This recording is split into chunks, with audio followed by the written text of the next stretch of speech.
Welcome back जी। एक बार फिर मैं आप सबका खुशामदीद करता हूँ अपने यूट्यूब चैनल पर। ये आप पीएसएल स्पेशल शोज देख रहे हैं। पीएसएल में अगर हम बात करें तो मुल्तान सुल्तान्स की डोमिनेंस जारी है। उन्होंने पहले मैच 5 खेला, उसके बाद मैच 7 खेला, 2 दिन कंसेक्टिव उन्होंने मैचेस खेले और वो जीते। पहले उन्होंने इस्लामाबाद यूनाइटेड को हराया, फिर उन्होंने हराया लाहौर कलंदर्स को अपने होम में, और ये उनका एक फोर्ट्रेस अब बन गया है, ये उनका एक मजबूत किला बन गया है जिसको फतह करना टीमों के लिए मुश्किल होता जा रहा है। उसके दरमियान में मैच 6 खेला गया, वो खेला कराची किंग्स और पेशावर ज़ल्मी के दरमियान। वो मैच कराची किंग्स ने जीत लिया। अब यहाँ पर हम पहले मैच 5 को डिस्कस कर लेते हैं। मैच 5 में अगर हम यहाँ बात करें इस्लामाबाद यूनाइटेड की, तो इस्लामाबाद यूनाइटेड ने पहले बैटिंग की और सिर्फ 144 रन स्कोर कर पाए। ये भी कर्टिसी अगर हम कहें तो सिर्फ आगा सलमान, जो इस फॉर्मेट के इतने मजबूत बैट्समैन नहीं समझे जा रहे थे, उन्होंने एक मतलब फिर अपने आप को प्रूव किया, उन्होंने 50 स्कोर की। इसके अलावा जॉर्डन कॉक्स, जिनको मौका मिला था, उन्होंने एक क्रूशल स्टेज पे आके और ऐसे स्टेज पे आके जहां पर इस्लामाबाद यूनाइटेड स्ट्रगल कर रही थी रन्स करने के लिए, अगेन वहां पर आकर उन्होंने एक बहुत ही क्विक इनिंग खेली, जिसकी वजह से इस्लामाबाद यूनाइटेड को एक अर्ली जिटर्स के बाद भी एक अच्छी पोजीशन में आ गई। लेकिन उन्होंने अनफॉर्चुनेटली उसको टुवर्ड्स द एंड हमने देखा कि वो उतना कैरी ऑन नहीं कर सके। अब यहाँ पर अगर हम बात करें मुल्तान सुल्तान्स की, तो उनका जो ओपनिंग पेयर है बॉलिंग का, वो बहुत ट्रबल क्रिएट कर रहा है टीम्स के लिए। जो एक तरफ से हमें नजर आते हैं विली, दूसरी तरफ से हमें मोहम्मद अली नजर आ रहे होते हैं। दोनों आके लेंथ को हिट कर रहे होते हैं, और स्पेशली अगर हम मुल्तान की कंडीशंस में बात करें, उन पिचेस पे उनको सपोर्ट मिल रही होती है, बॉल स्विंग भी हो रही होती है, और उनको अच्छा बाउंस भी मिल रहा होता है, जिसकी वजह से हम देखते हैं कि वो पावर प्ले के दरमियान अंदर विकेट्स भी लेते हैं और टीम को वो रिस्ट्रिक्ट कर लेते हैं, एक तेज स्टार्ट उनको नहीं लेने देते। फिर हम देखें टुवर्ड्स एंड भी हम देखते हैं, वहां पर भी आके मोहम्मद अली अच्छी बॉलिंग कर रहे होते हैं, और फिर वहां पर फिर अब्बास अफरीदी, और बीच में हमने उसामा मीर। तो ओवरऑल अगर हम देखें तो उनकी बॉलिंग ने उनको बहुत सपोर्ट किया इस मैच में।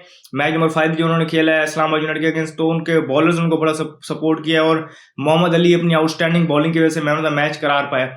यहाँ पर अगर हम बात करें तो जब जब मुल्तान सुल्तान चेस करने आए, तो मुल्तान सुल्तान को भी अर्ली ऑन ट्रबल की। नसीम शाह ने एक बहुत आउटस्टैंडिंग स्पेल की। ये पाकिस्तान के लिए भी और इस्लामाबाद यूनाइटेड के लिए भी अच्छा साइन है कि नसीम शाह आहिस्ता आहिस्ता अपने रिदम में आ रहे हैं और बैक टू जो चीज़ें करते हैं उस तरफ वो आ रहे हैं। उन्होंने एक बहुत आउटस्टैंडिंग स्पेल की। यहाँ पर कैचेज अगर हम जो बात करें, जो फील्डिंग स्टैंडर्ड इस टाइम पे पीएसएल में नजर आया, स्पेशली हम कैचिंग की बात करें तो बहुत लो नजर आया है।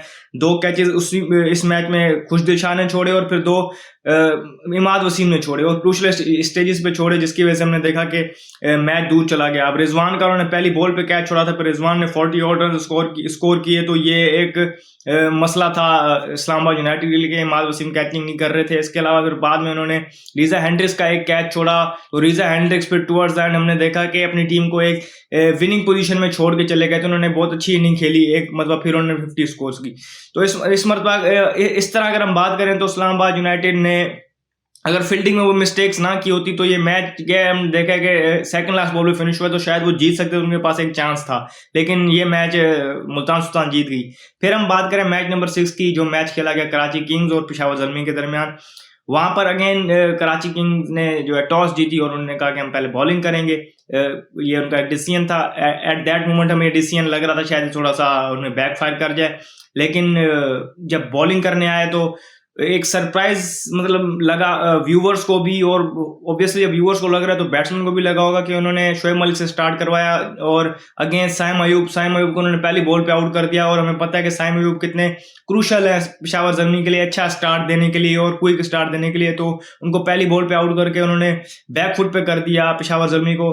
फिर आगे जाते ही फिर हमने देखा कि फिर आउट हो गए मोहम्मद हारिस बहुत जल्दी वहां पर, रोमन पॉल, और बल्कि फिर उसके बाद हमने देखा कि हसन अली ने आके टीकेसी को भी जल्दी आउट कर दिया। तो एक ट्रबल सी पोजीशन में नजर आ रही थी पेशावर ज़ल्मी। 2 के बाबर आजम क्रीज पर मौजूद थे, लेकिन उनके साथ बैट्समैन इतना नहीं दे रहे थे। फिर वहां पर एक रिवैम्प शुरू किया बाबर आजम और रोमन पॉल ने, एक अच्छी इनिंग खेली, दोनों ने अच्छी पार्टनरशिप लगाई। लेकिन वहां पर एक अनकैरेक्टरिस्टिक शॉट खेली रोमन पॉल ने डाउन द ग्राउंड और स्क्वायर ऑफ द विकेट। बहुत स्ट्रॉन्ग वो हैं, अगर वो सीधे स्ट्रोक मारे सीधे बल्ले से। उन्होंने रिवर्स स्वीप मारी, रिवर्स स्वीप करने गए नवाज को और विकेट दे बैठे।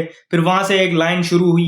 अगली ऑन हमने देखा कि शोएब मलिक के बाद मीर हमजा ने बड़ा ट्रबल किया पेशावर ज़ल्मी के बैटर्स को, और टुवर्ड्स द एंड भी हमने देखा कि उन्होंने बाबर आजम को क्रूशल स्टेज पे आउट किया, और जो मजीद रही की कसर थी वो भी बैटिंग की पेशावर ज़ल्मी की उन्होंने पूरी की। तो मीर हमजा अपनी अच्छी बॉलिंग की वजह से मैन ऑफ द मैच करार पाए। पोलार्ड ने चेज में बहुत आउटस्टैंडिंग इनिंग खेली। अब जब चेस करने कराची किंग्स तो उनको पता था कि ये टारगेट इतना बड़ा नहीं है, लेकिन पिच थोड़ा सा ट्रिकी बिहेव कर रहे तो उनको रन रेट से आगे रहना पड़ेगा। और इन एक्सपीरियंस मैंने आपको जिस तरह पहले बताया, पेशावर ज़ल्मी की बॉलिंग लाइन में बहुत इन एक्सपीरियंस है। स्पेशली हम अगर बात करें पावर प्ले की बॉलिंग करने के लिए तो वो मोहम्मद जीशान जो यंगस्टर हैं, अंडर 19 से ऊपर हैं, उनको करवाते हैं, तो वो उनसे वहां पर वो रन लीक करते हैं। पैचेस में अच्छी बॉलिंग कर रहे होते हैं, लेकिन ओवरऑल अगर हम बात करें तो वो लाइन से अर्न करते हैं और फिर उसके बाद रन लीक करते हैं, तो ये भी एक पेशावर ज़ल्मी के लिए कंसर्निंग साइन है। ल्यूक वुड ने अच्छी बॉलिंग की, ल्यूक वुड ने इनको पावर प्ले में 2 विकेटें दिलवा के दी और फिर जाके डेथ में भी 1 विकेट लेके दी थी, लेकिन तब तक बहुत देर हो चुकी थी। पावर प्ले में उन्होंने बड़ी अच्छी बॉलिंग की ल्यूक वुड ने। इसके अलावा पेशावर ज़ल्मी की बॉलिंग लाइन अगर हम देखें तो कोई एक्स फैक्टर नजर नहीं आ रहा होता। सारे बॉलर ऐसे होते हैं कि एक आध ओवर के बाद लग रहा होता है शायद ये अपने ओवर का कोटा पूरा ना कर सके। पेशावर ज़ल्मी को ये चीज बैठ के सोचनी होगी कि किस तरह की बॉलिंग लाइन उनको खिलानी पड़ेगी और क्या बैलेंस उनको टीम को खिलाना पड़ेगा, क्योंकि उनकी टीम की बैलेंस इस टाइम जो है वो बिगड़ा हुआ है। कराची किंग्स की अगर हम बात करें, मैंने आपको इस तरह बताया कि स्टार्ट में शान मसूद ने थोड़ा सा उनको स्टार्ट देने की कोशिश की, फिर मोहम्मद अखलाक जो उन्होंने खिलाए थे उन्होंने अच्छी बैटिंग की।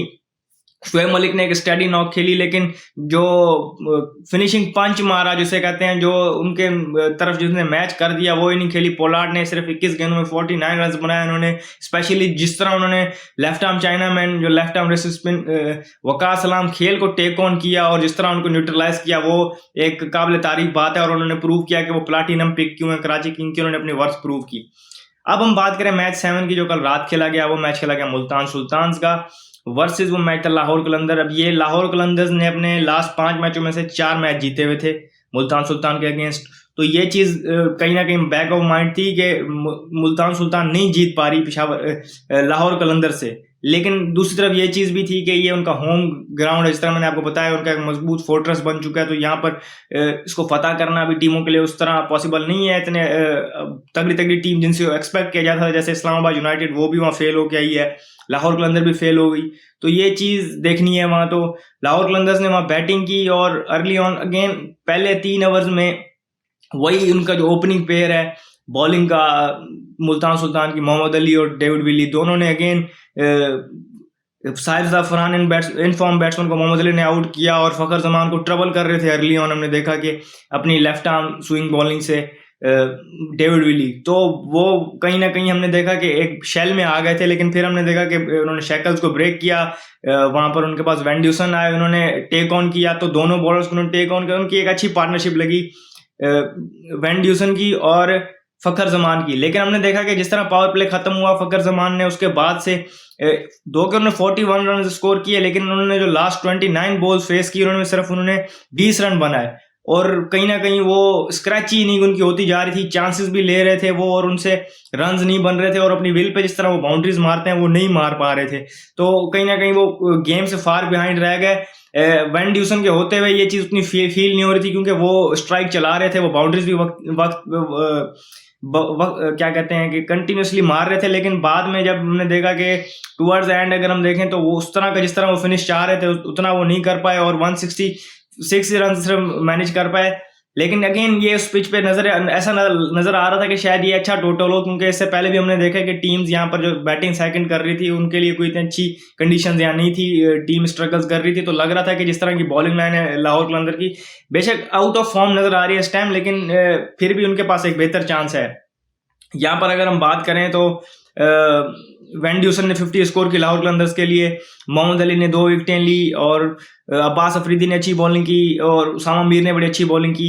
तो ओवरऑल अगर हम कहें तो बॉलिंग परफॉर्मेंस अच्छी थी लाहौर मुल्तान सुल्तान की। अब लाहौर कलंदर्स जब बॉलिंग करने आया तो अर्ली ऑन हमने देखा कि शाहीन शाह अफरीदी ने एक बहुत अच्छा स्पेल किया, उन्होंने पहले 3 ओवर जो अपने पहले स्पेल में किए वो बहुत आउटस्टैंडिंग किए। जमान खान ने बड़ी अच्छी बॉलिंग की, उन्होंने डेविड मलान को आउट किया और in form batsman Reeza Hendricks को शाहीन शाह अफरीदी ने आउट किया। थोड़ी सी ट्रबल में नजर आए मुल्तान सुल्तान क्योंकि उनके बाकी जो लोअर मिडिल ऑर्डर इस तरह टेस्ट नहीं हुआ अभी तक इस टूर्नामेंट में। फिर रिजवान ने वहां पर एक रिस्पॉन्सिबल 82 रन की इनिंग खेली, साथ में उन्होंने एक सरप्राइज पैकेज मतलब जिसे कहते हैं कि एक सरप्राइज मूव की, डेविड विली को ऊपर लाए। तो डेविड विली जब ऊपर आए तो हमने सोचा था कि वो स्लॉगिंग करने आएंगे, लेकिन उन्होंने अपना टाइम भी लिया और टाइमली बाउंड्रीज भी मारी, तो अच्छा साथ दिया रिजवान का।